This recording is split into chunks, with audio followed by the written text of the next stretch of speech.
যারা যোগ্য তাদের চাকরিতে পুনর্বহাল করতে হবে।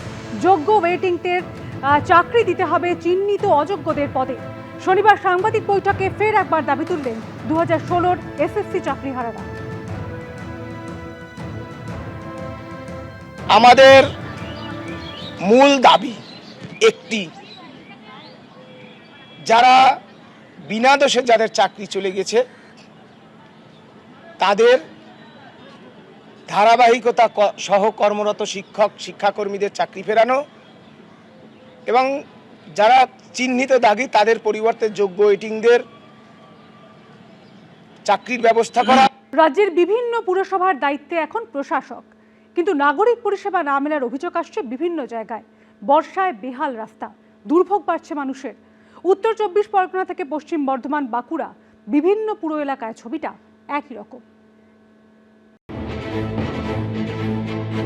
এও নাকি রাস্তা, দেখে বোঝার উপায় নেই, কিন্তু ফি বর্ষা এই ছবিগুলি ফিরে ফিরে আসে। একই সঙ্গে ফিরে আসে মানুষের দুর্ভোগ।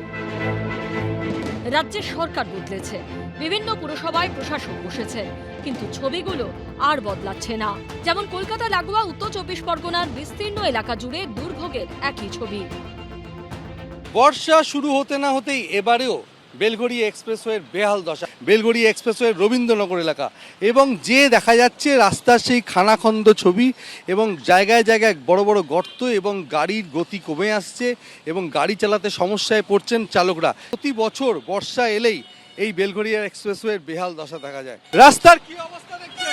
হ্যাঁ, এই তো দেখছি সমস্যা ওইটাই যে যেখানে যাচ্ছি এরমই রাস্তা খারাপ রাস্তা, প্রচুর টায়ার পাংচার হচ্ছে।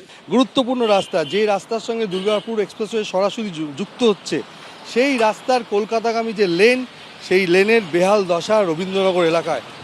রাজ্যে পালাবদলের পর বসিরহাট পুরসভায় প্রশাসক বসেছে, কিন্তু উন্নয়ন এই রাস্তার ছবি সে কথা বলছে না। প্রায় মাসখানেকের উপরে এই যে খারাপ জল জমে যায়, রাস্তাঘাট চলে গাড়ি ঘোড়া থাকলে পরে অসুবিধা হয়ে যায়। সাই এই যে টুকটাক করে করতেছে, আগাগোড়ায় এরকমই হয়ে থাকে। যে বোর্ড চলছে এবং অ্যাডমিনিস্ট্রেটর চালাচ্ছে সেটা আমার জাস্ট 1 মাস হয়েছে।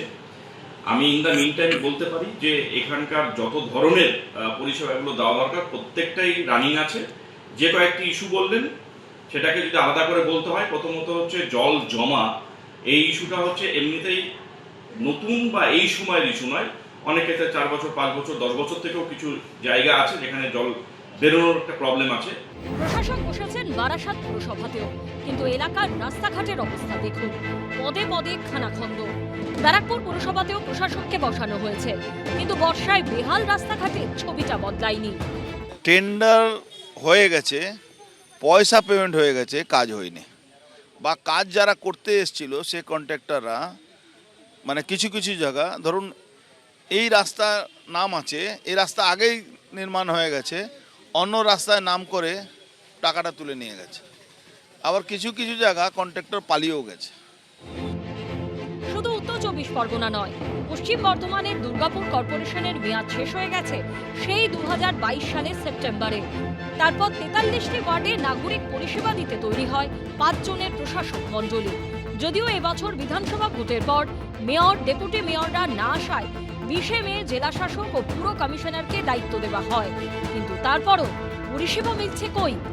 তো এখানে গার্বেজগুলো এরকম অবস্থা হয়ে আছে, দীর্ঘদিন ধরে এখানে গার্বেজ ফেলে যায়, গার্বেজের কোনো নেই, পরিষ্কার করা হচ্ছে না, দুর্গন্ধ বেরোচ্ছে, এ থেকে খুব শরীর খারাপ হচ্ছে। আমরা চাই পৌরসভার কাছে যে বিনম্রভাবে আবেদন করছি, এগুলো যেমন দ্রুততার সাথে এগুলো পরিষ্কার করা হয়। এই মেয়াদ শেষ হওয়ার পর এখানে নির্বাচন করাতে পারেনি আগের সরকার, বারংবার বোর্ড অফ অ্যাডমিনিস্ট্রেটর বসিয়ে 43টা ওয়ার্ডকে কন্ট্রোল করা এটা কখনোই সম্ভবপর ছিল না। স্টাফেদের মধ্যে অনেক ইলিগ্যালিটি আছে, আমরা সেগুলোকে অনেকটা আমাপ করার চেষ্টা করেছি, সেটাকে একটা জায়গায় ফেমে নিয়ে আসা হয়েছে। সমস্ত ড্রেন দুর্গাপুর শহরের সেগুলো যেগুলো ক্লিনিং করা প্রয়োজন টেন্ডারের জন্য দেওয়া হয়েছে। প্রশাসক বসেছে বাঁকুড়া পুরসভাতেও, কিন্তু বর্ষায় সেখানকার রাস্তার অবস্থাও যে কে সেই। সমীরণ পাল, মনোজ বন্দ্যোপাধ্যায় ও পূর্ণেন্দু সিংহের রিপোর্ট, এবিপি আনন্দ। এবিপি আনন্দ, এগিয়ে থাকে, এগিয়ে রাখে।